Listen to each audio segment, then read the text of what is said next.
மௌலானா மௌலவி வசியுல்லா யூசுஃபி ஹசரத் அவர்கள் கிராத் ஓதி இந்த நிகழ்வை ஆரம்பித்திருக்கிறார்.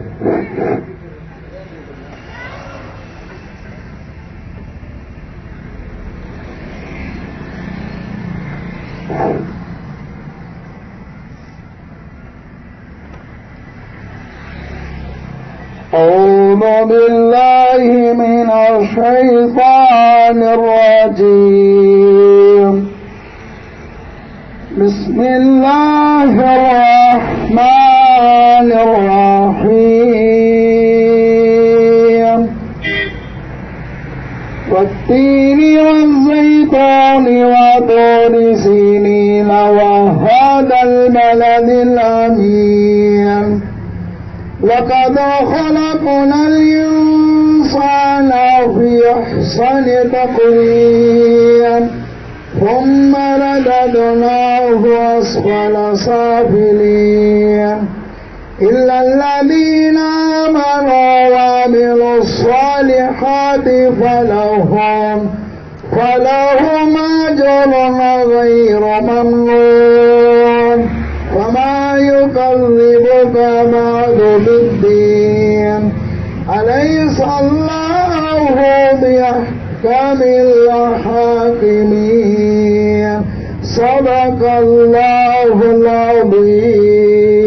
மற்றும் கணிராயக்கர்குளம் ஜாமியா மஸ்ஜித் சார்பாக நடைபெறக்கூடிய இந்த இனிய குடியரசு தின விழாவிற்கு ஈரோடு மாவட்ட ஜமாஅத் உலமா சபையினுடைய தகுதிமிக்க தலைவர் மௌலானா ஜே.எம். ஹபீபுல்லா தாவூதி ஹசரத் அவர்களை தலைமையேற்று நடத்தி தருமாறு அன்போடு கேட்டுக்கொள்கிறோம்.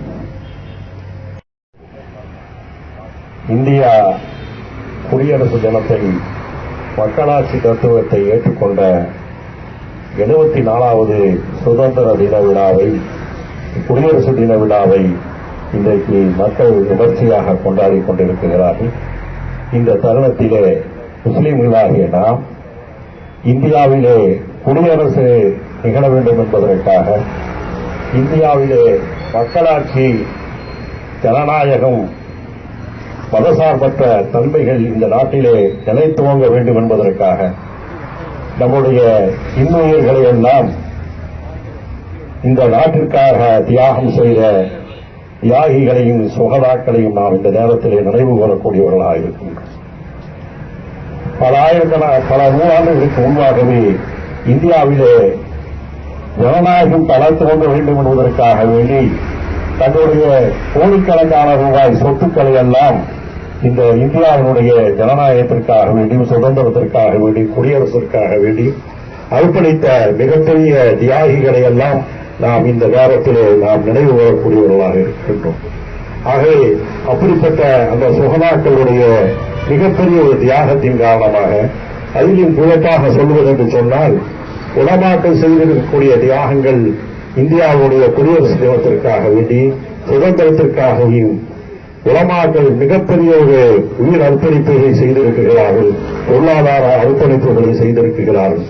ஆகவே அப்படிப்பட்ட சுகநாட்களுக்கெல்லாம் அல்லாஹ் ஜல்ல ஷானஹு தஆலா சுகனத்தினுடைய உயர்ந்த தர்ஜாவை கொடுக்க வேண்டும் என்பதாக இந்த நல்ல நேரத்தில் அவர்களுக்காக துஆ செய்து, அந்த சுகநாட்களும் தியாகிகளும் எந்த நோக்கத்திற்காக வேண்டி இந்தியாவிலே ஜனநாயகம் தலைத்துவங்க வேண்டும், மதசார்பற்ற தன்மை நிலைத்துவங்க வேண்டும் என்பதற்காக தியாகம் செய்தார்களோ, இன்ஷா அல்லாஹ் அதை கியாமத் நாள் வரையிலும் இந்தியாவிலே மக்களாட்சி தத்துவத்தையும் ஜனநாயகத்தையும் சகிப்புத்தன்மையும் அதை அடைவதிலே, அதை நிறைவேற்றுவதிலே இந்திய அரசாங்கம் ஒருமுறையாக இருக்க வேண்டும். அப்படிப்பட்ட ஒரு நல்ல அரசாங்கத்தை நாம் தேர்வு செய்வதாக அல்லாஹ் சுப்ஹானஹு தஆலா இந்தியா எப்பொழுதும் ஒரு ஜனநாயக நாடாக, மதசார்பற்ற ஒரு நாடாக, எல்லா சமுதாய மக்களுடனே இணங்கி வாழ்கின்ற ஒரு நன்னாடாக இந்த நாடு திகழ வேண்டும் என்பதற்கு நாம் இந்த நேரத்தில் அல்லாஹ்விடத்திலே துஆ செய்வோமாக. வாய்ப்புக்கு நன்றி கூறி வார்த்தைகளை நிறைவு செய்கிறேன். அல்ஹம்துலில்லாஹி ரப்பில் ஆலமீன்.